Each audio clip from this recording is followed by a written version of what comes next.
புடிங்கம்மா தள்ளாதீங்க.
சொல்லிட்டேன் சார், எடுத்துக்கிட்டா நான் உயிர் விட்டுருவேன், தூக்கு பண்ணி செத்துருவேன் அப்படி எங்க கிட்ட சொல்லிட்டு சேர்த்து கையெழுத்து பாம்புல கையெழுத்து போட்டு சொல்லிட்டு வந்தா சார்.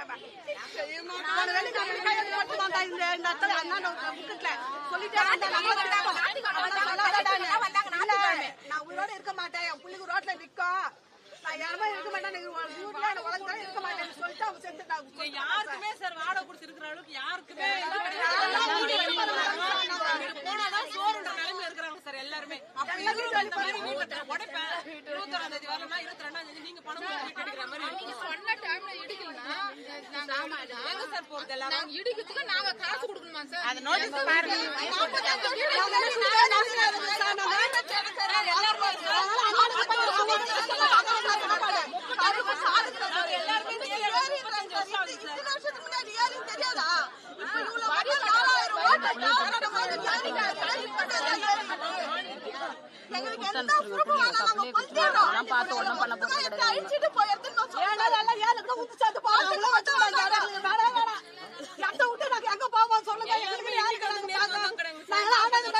வந்திருக்கிறோம் யாருமே என்ன பாக்குறாங்க? ஒண்ணுமே பாக்கல.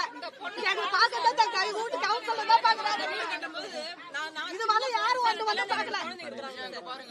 10 வயசுல 2 பையன் இருக்கிறாங்க.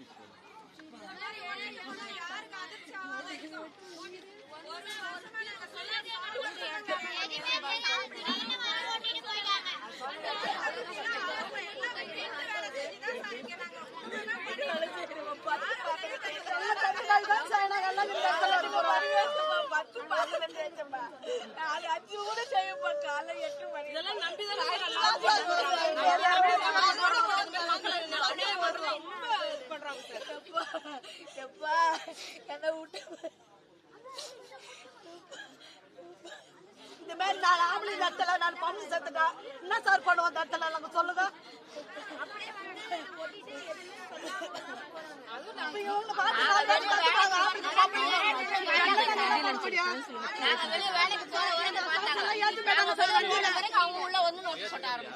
நல்லா செய்யக்கூடாதுன்றாங்க. வேலைக்கு போற வரைக்கும் உள்ள வரல. பின்னாடி உள்ள வராங்க.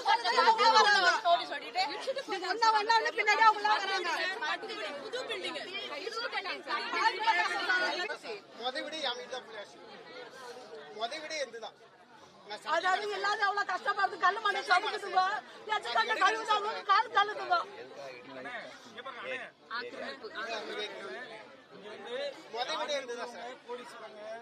அன்னைக்கு வாழ்வாரத்தை பாக்குறவங்க, அன்னைக்கு கூலி வேலைக்கு போறவங்க, அந்த மாதிரி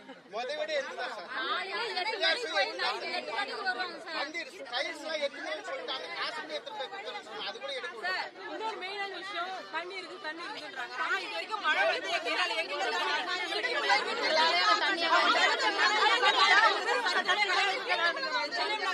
ஒரு வருஷம் நிவாரணம் கொடுங்க.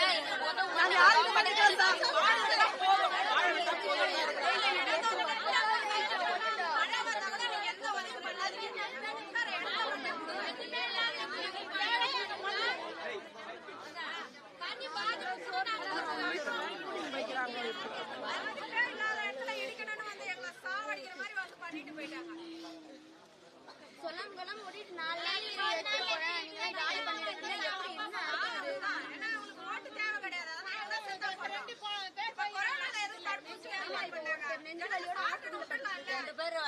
அட்மிட்ல இருக்காங்க. ஆங்கிலோ பண்ணிருக்காங்க, அட்மிட் பண்ணிருக்காங்க. நிறைய பேர் இப்ப இந்த நோட்டீஸ் வந்த பிறகு ரொம்ப பாதிப்பு. நிறைய பேர்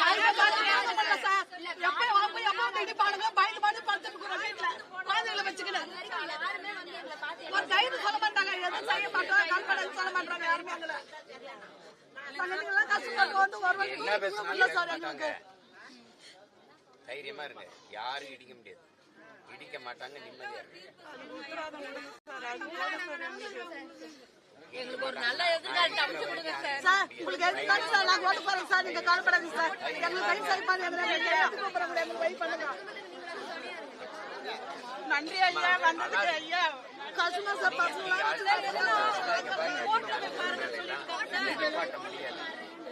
தைரியமா மட்டும் இல்ல, நம்பிக்கையோட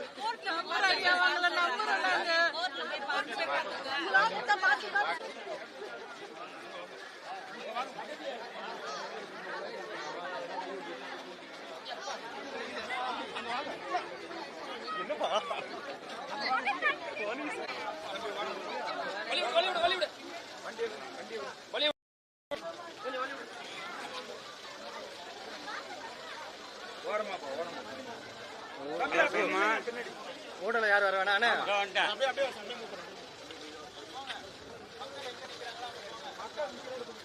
வண்டியை விட்டுருங்க, மக்கள் நிக்கிற இடத்துக்கு ஆமா வண்டியை ஃப்ரீயா விட்டுருங்க.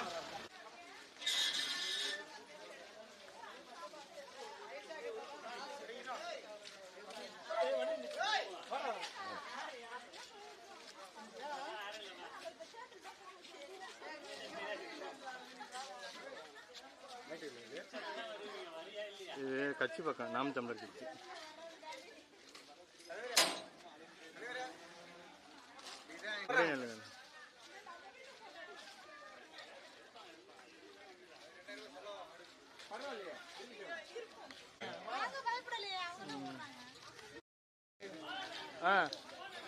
வரேன்டா இருடா.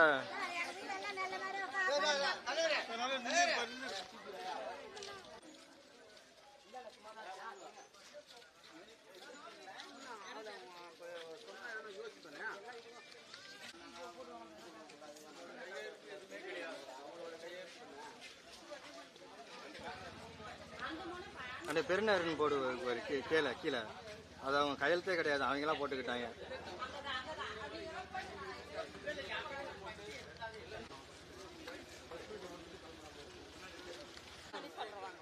அதுக்குதான் நம்ம கூட வரோம்.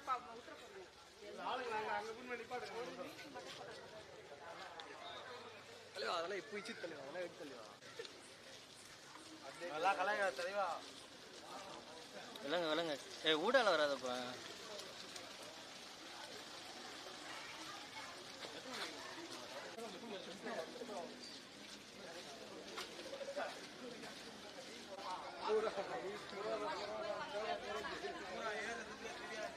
இந்த நோட்டீஸ் எடுத்து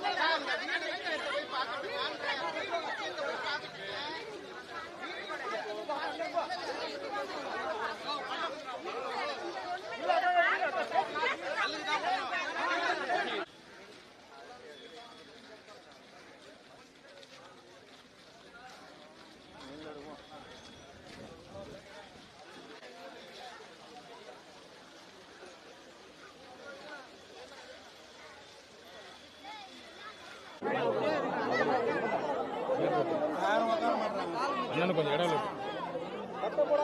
அமைதி அமைதி அமைதியா இருக்கு.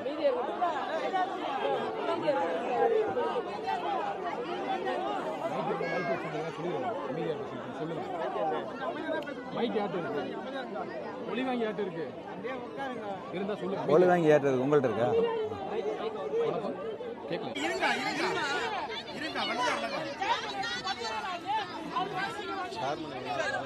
நல்ல செய்ய வந்துக்கிறோமா, நம்மளை பார்த்து தான் ஆப்போசிட்ல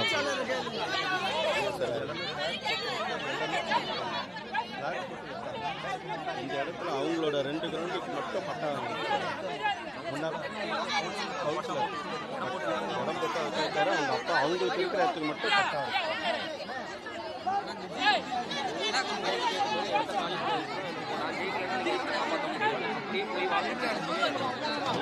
அவர் என்ன சொல்றாரு, அவர் எதுவுமே வரவே இல்லைண்ணே, இடிக்க மாட்டோம், நாங்கள் பார்த்துக்கிறோம் அப்படின்னு சொல்றாரு. எனக்கு இப்போதான் நாசர் வந்து எனக்கு இப்போதான் மினிஸ்டர் போஸ்ட் கிடைச்சிருக்கு, நான் ரொம்ப ப்ரெஷர் பண்ண முடியாது, நான் சொல்கிறேன் அப்படின்னு சொல்கிறேன். எல்லாருமே கோர்ட்டில் போட்டு நாளைக்கு கோர்ட்டில் கேஸ் வருது. இது இல்லாமல் திமுக கவுன்சிலரு நான் ஸ்டே வாங்கி தரேன்னு ஒரு வீட்டுக்கு 6000 ரூபா கொடுங்கன்னு சொல்லிட்டு 1548 6000 ரூபா கலெக்ஷன் பண்ணுறாங்க. எங்களால் அவ்வளோ காசு இல்லைன்னு சொல்லிட்டு 2000 ரூபா கொடுத்தா தான் நான் ஸ்டே போடுவேன் அப்படின்னு சொல்லிட்டு 2000 வசூல் பண்ணிட்டாரு திமுக கவுன்சிலர். இப்போ இருக்கிற கவுன்சிலர் 6000 கேட்டு 2000 வசூத்துறாங்க. 6000க்கு 2000 கொடுங்க. அது இப்போ இந்த ஸ்டே வாங்கிறதுக்கு 2000 1548 வீடு மொத்தம்.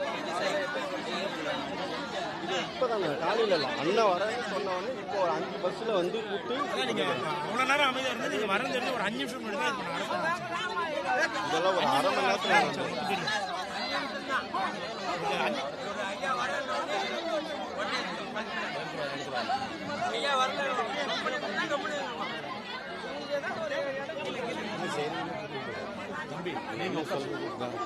கொஞ்சம் எல்லாரும் அமைதியா இருந்தீங்கன்னா அண்ணன் பேசுவாருண்ணே.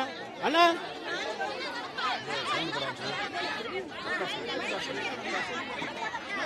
அம்மா எல்லாரும் கொஞ்சம் அமைதியா இருங்க, அண்ணன் பேசுவாரு. உங்களுக்காக தான் அண்ணன் வந்திருக்கிறாரு. எல்லாரும் பொறுமையா இருங்க, அண்ணன் இப்ப பேசுவாரு. நீங்க எது பேசினாலும் கேட்காது. ஒரே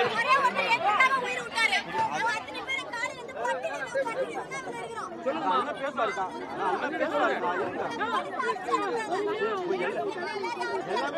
அண்ணன் சொல்லுங்க, அமைதியா சொல்லுங்க.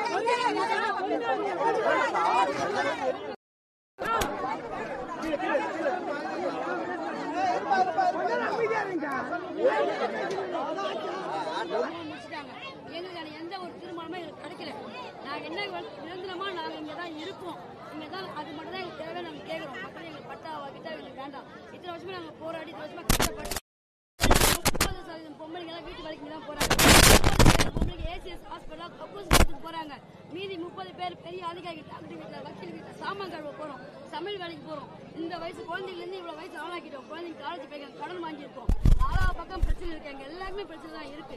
இதுல வந்து திடீர்னு போன மாசம் திடீர்னு வந்தாங்க, அது எல்லாமே தெரியும் உங்களுக்கு. இப்போ நாங்க வச்ச ஒரே கோரிக்கை என்னன்னா, நிரந்தரமா நாங்க இங்க தான் இருப்போம், எங்களுக்கு வேறு வீடு வேண்டாம், எங்களால வேற எங்கேயும் போய் சமாளிக்க முடியாது. அதுக்கு ஒரே முட்டா எங்களை அழிச்சிடுங்க. நீங்க வேற இடம் எங்களுக்கு கொடுக்குற மாதிரி எந்த உதவியும் நாங்க கேட்கல சார். அது வந்து எங்களுக்கு வேண்டாம். எந்த உதவியும் நாங்க கேட்கல. நாங்க இருக்கிற குடியிருப்பு மட்டும் எங்களுக்கு கொடுத்தா போதும். எந்த தொழிலும் அரசாங்கம் கிடையாது. அவங்களுக்கு நான் எந்த உதவியும் நாங்க கேட்கல சார். அவங்க கையில நாங்க இருக்கிற குடியிருப்பு எங்களுக்கு கொடுத்தா போதும் சார்.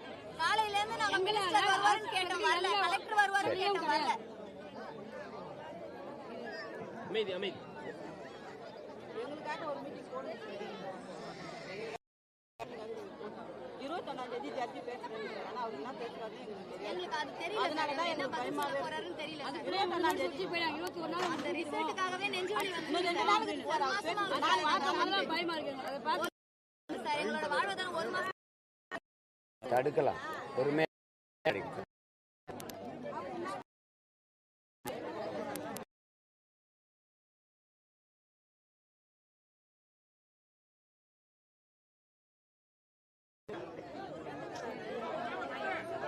அமைதியா இருங்க, அமைதியா இருங்க. அப்பதான் நான் பேசுறது கேட்கும். கொஞ்சம் அமைதியா இருங்க. கொஞ்சம் தள்ளு.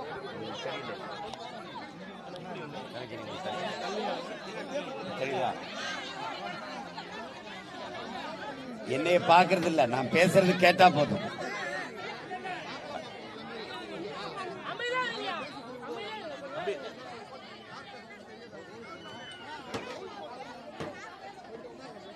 இதே பொறுமை.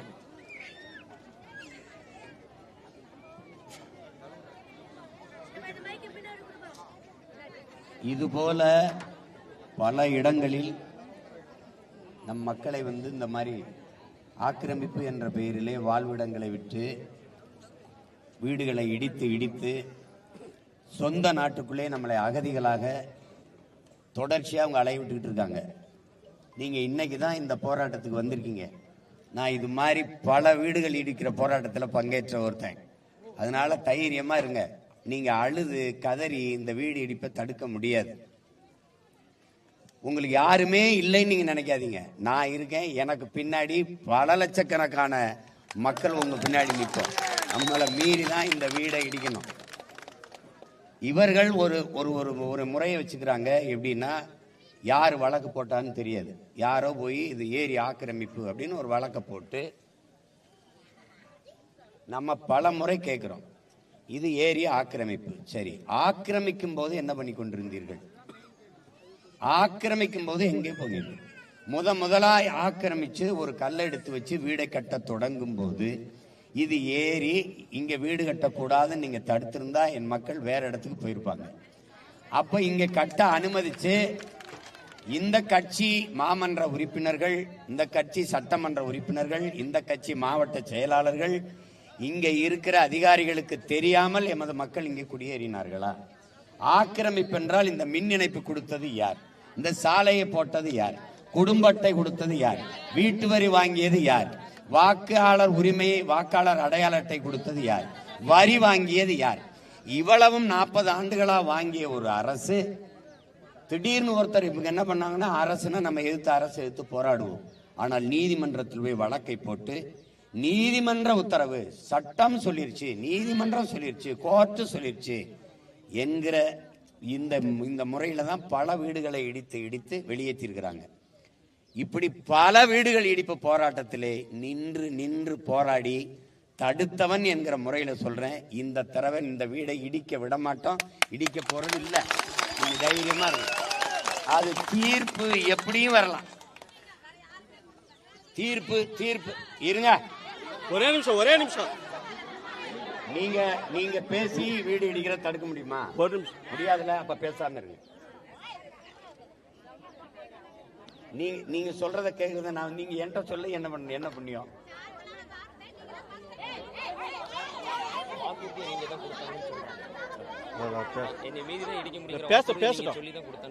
இங்க பாருங்க, பல இடம் இங்க மட்டுமா, அங்க மதுரையில ஏர்போர்ட் கட்டுறதுக்குன்னு வீடு இடிச்சு கூப்பிட்டு இருக்கான், வா இங்க அப்படின்னு. முல்லை நகருக்கு ஓடியா அப்படிங்கிறான். ஏன்னா இதேதான் வேலை. இந்த நிலத்திலிருந்து நம்ம மக்களை செம்மஞ்சேரி, கண்ணகி நகர், கல்லுக்குட்டை, பெரும்பாக்கத்திற்கு வெளியேற்றியவர்கள் இவர்கள் தான். இது ஒரு ஏரி ஆக்கிரமிப்பு அப்படின்னு சொல்லி இடிக்க வர இவர்கள் தான். பரந்தூர்ல 12 ஏரியை தூத்து விட்டு ஏர்போர்ட் கட்டுறதுக்கு துடிக்கிறார்கள் இவர்கள் தான். நீங்க வல்லூர் வட்டம் பார்த்திருக்கீங்கல்ல, அது ஏரியை தூத்து தான் கட்டப்பட்டிருக்கு. இப்ப நான் ஒரு வழக்கு போட்டேன், ஏரியாவுக்கு பேர் அது லேக் ஏரியா தான், அதை தூத்துட்டு தான் இங்க கட்டடம் எல்லாம் கட்டிருக்கு, இடிங்கன்னு வழக்கு போட்டா நீதிமன்றம் என்ன சொல்லும்? இடிங்கன்னு சொல்லுமா? சொல்லாது. ஏன்னா அங்க வசதி படைத்தவர்கள், பணக்காரர்கள், அரசியல் செல்வாக்குள்ளவர்கள் வாழ்கிறார்கள். இங்க அடித்தட்டு மக்கள், உழைக்கும் மக்கள், அவங்க சொல்ற மாதிரி தினம் வீட்டு வேலை செஞ்சு வாழ்கிற மக்கள். நமக்கென்ற அதிகாரம் இல்ல, ஆள் இல்ல, குரல் எழுப்ப ஒருத்தனும் இல்ல. ஆனால் உங்கள் உடன் பிறந்தவன் ஒருவன் இருக்கிறேங்கிற இதை மட்டும் நீ என்னைக்கு மறந்துடாது. ராத்திரியா இடிக்க வந்தாலும் ராத்திரியோட ராத்திரியா வண்டி எடுத்துட்டு வருவேன். உங்களுக்கு புரியுதுன்னு நினைக்கிறேன். எங்க இருந்தாலும் நான் வர தாமதமானாலும் என் பிள்ளைகள், என் தம்பி தங்கச்சிகள் உடனே வந்து நிற்பான். நம்மளை மீறி தான் வீடை இடிக்கணும், தொடணும். அவன் நோட்டீஸ் ஒட்டினதா தான் இருக்கும். ஒன்னும் பண்ண முடியாது. நீங்க தைரியமா மட்டுங்க. அழுவது, கதறுவது, கண்ணீர் வடிப்பதை முதல்ல நிறுத்துங்க. அதனால எதையும் சாதிக்க முடியாது. நீங்க ஒருத்தர் உயிர் விட்டுருக்காரு, அதனால என்ன பயன்? அந்த குடும்பம் நடுத்தர நின்று அழுகிறது, நம்ம எல்லாம் அழுகிறத தவிர எதையும் சாதிக்க முடியாது. ஏன்னா உயிருக்கு மதிப்பளிக்காத ஆட்சியாளர்கள் இவர்கள். உயிருக்கு மதிப்பே தரமாட்டாங்க. நம்ம ஒன்றிணைந்து மொத்தமா நின்று போராடுவோம். கைது பண்ணி போகலாம், வரலாம். அதெல்லாம் நீங்க எதை பத்தியும் கவலைப்படாதீங்க. நீங்க 4000 பேர் இருக்கும்னு நினைக்காதீங்க. நாங்க பல லட்சம் பேர் உங்க பின்னாடி நிக்கிறோம்ங்கிறத மட்டும் மனசு வச்சுட்டு தைரியமா இருக்கு. அழாதீங்க. அழுது புலம்புறத முதல்ல கைவிடுங்க. உறுதியா நில்லுங்க. இடிக்க முடியாது. இடிக்க தொடங்கினா அடுத்த நொடி நான் இங்க நிற்பேன். நீங்க எதை பத்தியும் கவலைப்படாதீங்க, பாத்துக்கலாம். தைரியமா மட்டும் இருங்க. யாரு வந்து கேட்கல, கேட்க மாட்டாங்க. கேட்கறதுக்கு தான் நாங்க இருக்கோம், நான் இருக்கேன். நீங்க எதுக்கு கவலைப்படுறீங்க? தைரியமா இருங்க. பல வீடுகளை இப்படிதான் இடிச்சாங்க. அங்க ஓடி போய் நின்னு போராடி தடுத்துருக்கேன். இதையும் தடுப்பேன். நீங்க நம்பிக்கையோட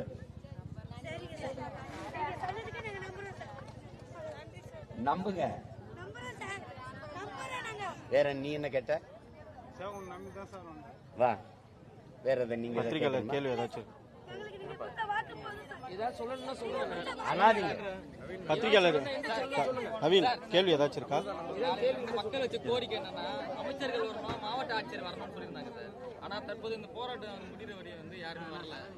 நீங்க எப்படி சார் பாக்குறீங்க? நீங்க அமைதியா இருந்தா பத்திரிகையாளர் இங்க பாருங்க, கொஞ்சம் கேளுங்க தம்பி, கேளுங்க. இருங்க, நான் கேளுங்க. இருப்பா. ஆக்கிரமிப்பை அப்புறப்படுத்தணும்னா, ஏரி நீர்நிலைகளை பாதுகாக்கணும்னா, இருக்கிற நீர்நிலைகளை பாதுகாக்கணுங்கிற முடிவு தான் வரணும். ஏற்கனவே இந்த இடத்தை ஆக்கிரமிக்க, இந்த இடத்தை இடம பட்டா ஊருக்கு பிரிச்சு வித்தது யாரு? இந்த கட்சிக்காரர்கள், கட்சியில் இருந்த பொறுப்பில் இருந்தவர்கள் தானே. தம்பி உங்ககிட்ட தான் பேசிட்டு இருக்கிறேன், நீங்க தானே. அப்ப திடீர்னு இது ஆக்கிரமிப்புன்னு இடினா 40 வருஷமா தெரியாத அந்த ஆக்கிரமிப்பு. இருக்கிற நீர்நிலைகளை பாதுகாரு, புதிதாக யாரும் ஆக்கிரமிக்காம தடுங்க. இதுதான் இருக்க முடியுமே ஒழிய, ஏற்கனவே வீடு கட்டி வாழ்ற பண்ணி MMDA காலனின்னு ஒண்ணு இருக்குது, குடியிருப்புகள், அது ஏரியில தான் கட்டப்பட்டிருக்கு. திருவள்ளூர்ல நீதிமன்றம் ஏரியில தான் கட்டப்பட்டிருக்கு. மதுரை நீதிமன்றம் ஏரியில தான் கட்டப்பட்டிருக்கு. வள்ளுவர் கோட்டை ஏரியை தூத்துட்டு தான் கட்டப்பட்டிருக்கு. பல அரசு கட்டிடங்கள் ஏரியில தான் கட்டப்பட்டிருக்கு. இப்ப ஏரியை தூத்துட்டு தான் நீங்க ஏர்போர்ட் கட்ட துடிக்கிறீங்க. திருச்சி விண்ணூர்தி நிலையம் விரிவாக்கம் பண்ணிருக்காங்கல்ல, இப்ப கட்டிருக்காங்கல்ல ஏர்போர்ட், அது ஏரியை தூத்துட்டு தான் கட்டிருக்கு. இந்த மக்களை 4000 வீடு, இந்த வீட்டை வந்து இந்த 2500 வீட்டுக்கு மேல அந்த வீட்டை குடியே இடிச்சு வெளியேற்றினா இந்த குழந்தை குட்டிகளை கூட்டிக்கிட்டு எங்க போவாங்க இந்த மக்கள்? 21 நாள்ல நீங்க காலி பண்ணலைன்னா வீடை இடிக்கிற காசையும் நீங்க கொடுக்கணும்னா இது எப்படி இருக்கு? எப்படி இருக்கு? இதெல்லாம் வந்து இது வந்து நம்பி வாக்கு செலுத்திய மக்களுக்கு செய்யற பச்சை துரோகம், இது கொடுங்கோன்மை. இந்த செயலை கைவிட்டுட்டு போகணும். நீங்க ஏற்கனவே இருக்கிற நீர்நிலைகளை பாதுகாத்து வைங்க, புதிய நீர்த்தேக்கங்களை உருவாக்குங்க, புதிதாக யாரும் ஏரி நீர்நிலைகளை ஆக்கிரமிக்காம தடுங்க. அதைதான் செய்யணும். இப்படி ஒவ்வொரு முறையும் மக்களின் வாழ்விடத்தை நீண்ட காலமா இங்க 40-50 வருஷமா வாழ்கிற மக்களை, அடித்தட்டு உழைக்கும் மக்களை, அவங்களுக்கு யாரும் இல்லைங்கிற முறை இடிச்சிட்டு வெளியேற்றி சொந்த நாட்டுக்குள்ளே எங்களை அகதிகளாக என் மக்களை நீங்க அலைய வைக்கிறீங்க. எல்லா இடங்கள்லையும் சிப்காட்டுக்கு தொழிற்சாலைன்னா 2000 ஏக்கர் எடுக்கிறேன்னு அங்க இருக்கிற வேளாண்குடி மக்களை வெளியேற்றுறீங்க. விண்ணூர்தி நிலையம் கட்டுறோம், நீங்க ரோடு போடுறோம், 8 வழி சாலை போடுறோம்னு வாழ்ற இடத்துல எல்லாம் எங்களை வாழ்ற இடத்தை விட்டு வெளியேறி சொந்த நிலத்திலே நாங்கள் அகதிகளை அலைய வேண்டிய நிலைமை இருக்குது. இந்த செயல்களை ஆட்சியாளர்கள் கைவிடணும். நீதிமன்றம் சொன்னா கேட்கணும்னா நீட்டை எழுதணுங்குது. அதை ஏற்கிறீங்களா எதிர்க்கிறீங்களா? எதுத்தானே நீங்க போராடுறீங்க? நீதிமன்றம் சொல்றதெல்லாம் கேக்குதா? காவிரியில தமிழர்களுக்கு உரிய நதிநீரை கொடுன்னு கர்நாடக அரசுக்கு சொல்லுது, கேட்கறாங்களா? இந்த வீடு மக்கள் குடியிருப்பை இடிக்க கூடாது, நாங்க இடிக்க விட போறது இல்லை. அது எப்படி தீர்ப்பு வந்தாலும் மக்களோடு மக்களா நின்று நாங்கள் இந்த வாழ்விடங்களை நாங்கள் வந்து இடிக்க விடாம தற்காத்து போராடுவோம். இதுதான் நாங்க எங்களால செய்ய முடிஞ்சது தான். இடிக்க கூடாது. இனிமேல் நீங்க ஒரு முடிவுக்கு வாங்க. இனிமேல் நீர்நிலைகளை ஆக்கிரமிக்காம தடுங்க, இருக்கிற நீர்நிலைகளை பாதுகாத்து வைங்க. சரி, நான் கேட்கிறேன், நீங்க பள்ளிக்கரணை ஏரியை குப்பை கொட்டி முன்னவே வேறு, பள்ளிக்கரணை ஏரியை குப்பை கொட்டி முன்னு திமுக அதிமுக ஆட்சி தானே, இந்த தலைவர்கள் தானே. அதுக்கு யார் பொறுப்பேற்கிறது? யாரு பொறுப்பேற்கிறது? இங்க இருக்கிற கவுன்சிலர், இங்க இருக்க MLAக்கு தெரியாம மக்கள் குடியேறிட்டாங்களா? அப்ப ஏரின்னு தெரியாதா? இந்த மின் கம்பத்தை ஊண்ட வந்தவனுக்கு தெரியாதா அது ஏரின்னு? இந்த மின் இணைப்பு கொடுக்க வந்தவங்களுக்கு எரிவாயு இணைப்பு, குடும்ப அட்டை, வாக்காளர் உரிமை, ஓட்டு உரிமை கொடுக்க வரும்போது வரி வாங்கும்போது தெரியாதா? இந்த ரோடை போட்டவன் யாரு? ரோடை போடும்போது இது ஆக்கிரமிச்சு கட்டப்பட்ட வீடு, இதுக்கு எதுக்கு ரோடுன்னு ஏன் கேட்கல? வச்ச மரம் இதெல்லாம் எத்தனை வருஷம் இருக்கு இந்த மரம்? இன்னைக்கு வந்து திடீர்னு வீடு ஆக்கிரமிச்சு கட்டப்பட்டிருக்கு. இடினா என்ன அர்த்தம்?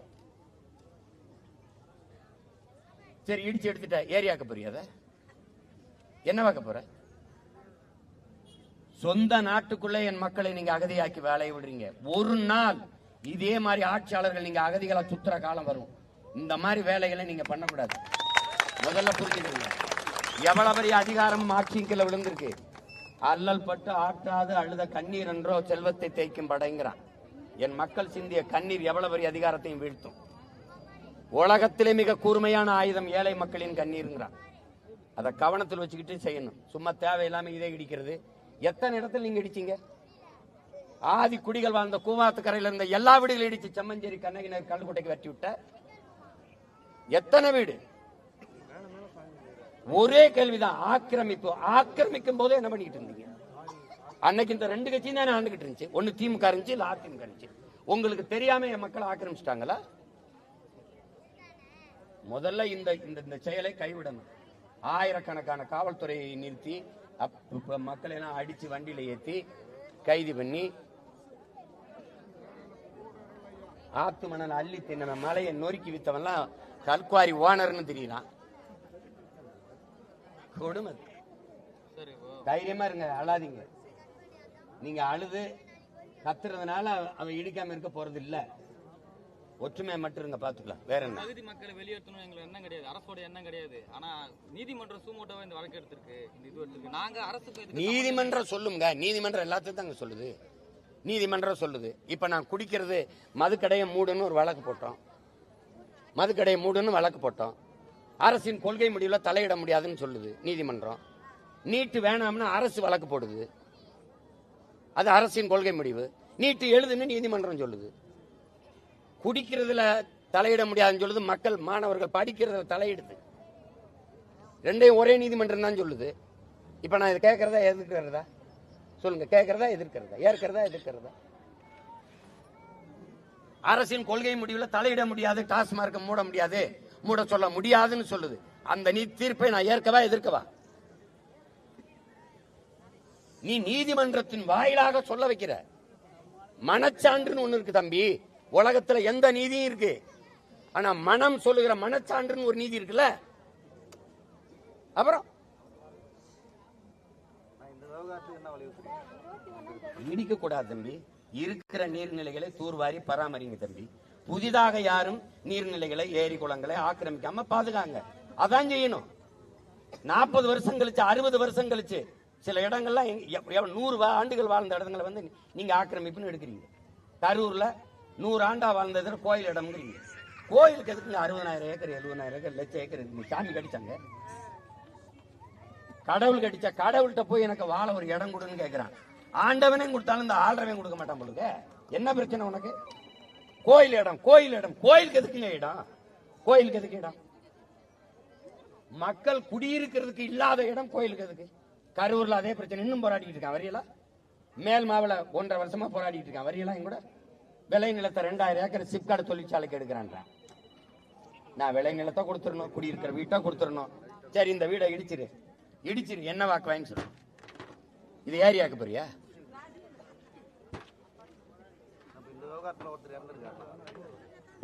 இறந்திருக்காரு, நான் அவசரப்பட்டாருன்னு சொல்றேன். இவங்க உயிருக்கு மதிப்பு கொடுப்பாங்களா? இந்த ஆட்சியாளர் கொடுப்பாங்களா? தீக்குளிச்ச அத்தனை 1000 பேர் செத்தோம், லட்சக்கணக்கான மக்கள் செத்தோம். 850 பேர் மீனவர்கள் மீன் பிடிக்க போற இடத்துல செத்துருக்கான். 20 பேர் காட்டுக்குள்ள செத்தோம். எவன் எழுதுருக்கான்? யாருக்கு வருவா? யாரு வருவா? கள்ளச்சாராயம் குடிச்சு செத்து இருந்தாருன்னா 10 லட்சத்தோட வருவா. அவர் வீடு அடிச்சு போறாருன்னு தூக்கில போட்டு தொங்கிட்டாரு, 10 பைசா தர மாட்டேன். வேற என்ன? இப்ப நான் என்ன செய்யறது? சாகிறதா இருந்தா கள்ளச்சாரம் குடிச்சு சாகுன்னு சொல்றதா? இது ஒரு நாடு, இது ஒரு ஆட்சி. இடிக்க கூடாது, இடிக்க நாங்க விட மாட்டோம். எனக்கு ஒரு வேலையும் கிடையாது தம்பி, ஒரு வேலையும் கிடையாது. ஊரா இந்த இதை போற. அங்க போனா மாஞ்சொல்லை மக்கள், அங்க போனா அண்ணன் வீடு இடிக்கிறான், இங்க வந்தா அண்ணன் என் நிலத்தை எடுக்கிறான். ஆனா நம்ம ஆள் சொல்வாரு சூப்பர்ங்கிறாங்க மக்கள். எங்க கூட வாங்க, இந்த மக்களை சொல்லுங்க சூப்பர்னு ஒரு தடவை. சிரிக்கிற அழாம இருங்க. உங்களுக்கு கூட பிறந்த ஒருத்தர் இருக்கேன், உங்க வயிற்றுல பிறந்த மகன் ஒருத்தர் இருக்கேன். என்னை தாண்டி தான் இந்த வீடை இடிக்கணும். நம்பிக்கையோட நாங்க எங்களால முடிஞ்சதை உதவுவோம். அரசு உதவுமா?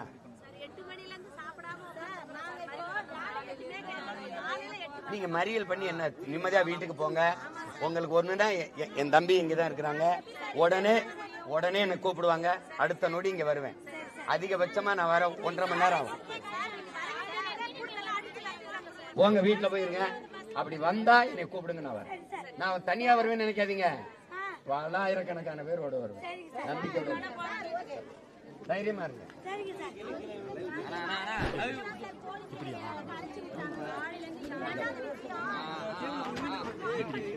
இப்ப நான் வரேன் அடிக்கிறேன். செந்தமிழ் தைரியமா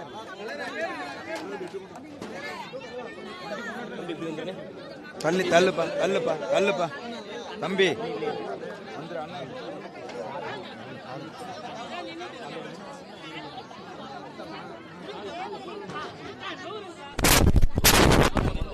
கொஞ்சம் ஓரமா அண்ணன் இந்த பக்கம்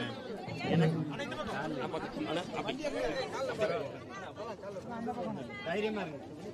நான் திருப்பி வருவேன் தைரியம். வழி விடுங்கப்பா, வழி விடுங்க, வழி விடுங்க. நல்லா விலகு எல்லாம்.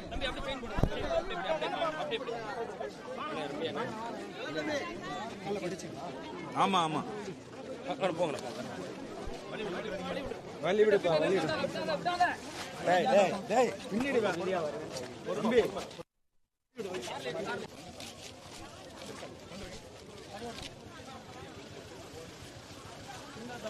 சின்ன பிள்ளைங்க வெளில போப்பா. வண்டி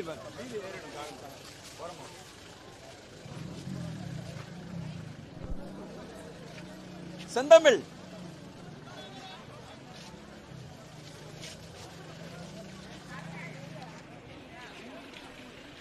வாங்கிக்கிறியா?